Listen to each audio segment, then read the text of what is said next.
మీకు అమ్మాయిలతోనే మాట్లాడాలి. Season flop అయింది అంటే బేసిక్లీ మేము కొట్టుకోలేదు అంతే, అంటే అంత ఫైట్స్ లేవు. అంటే మీకు ఫ్రెండ్స్ ఉన్నారు హౌస్లో, శ్రీరామ్, రేవంత్. హౌస్లో వరకే ఫ్రెండ్స్గా మిగిలిపోయిన వాళ్ళు ఉన్నారు. ఏంటి అసలు మీ ఇద్దరికి ఇష్యూ? బయటకు వచ్చేప్పుడు ఎక్కడ పెద్ద కనిపించలేదు శ్రీహార్, నువ్వు మాట్లాడుకోవట్లేదు. తను మాట్లాడట్లా. సో ఎందుకు? I don't no. ఆయన ఇంటర్వ్యూ పెట్టుకొని అడగండి, నాకేం తెలుసు. నువ్వు కూడా మాట్లాడట్లేదు. ఎవరు చెప్పాడు? నేను ట్రై చేస్తాను మాట్లాడడానికి. బర్త్డేకి పిలిచా, రాలేదు. ఆయన బర్త్డేకి నువ్వు వెళ్ళావా? ఆయన నన్ను పిలవడు కదా.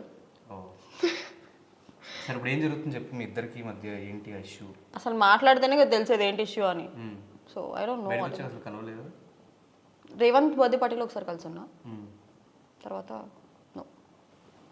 ఓకే, ఎక్కువ డీప్గా వెళ్ళదలుచుకోలేదు నువ్వు? వెళ్ళినా కూడా ఏముండదు. సో బేసిక్లీ కాల్ చేసినా కూడా రెస్పాండ్ అవ్వడు. ఒకవేళ చేసినా అప్పుడప్పుడు సిరి ఎత్తుతుంది. So I don't know. Siri ఏమైనా ఆపుతుందని నీ ఒపీనియన్?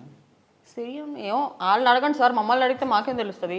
మేము బేసిక్లీ అంటే తెలియకుండా ఏమీ నోరు జారకూడదు అని అనుకుంటున్నా. బట్ శ్రీహాన్ అయితే కాంటాక్ట్లో వెళ్ళాడు. అదే ఈ సీజన్ గురించి నీ ఒపీనియన్ ఏంటి?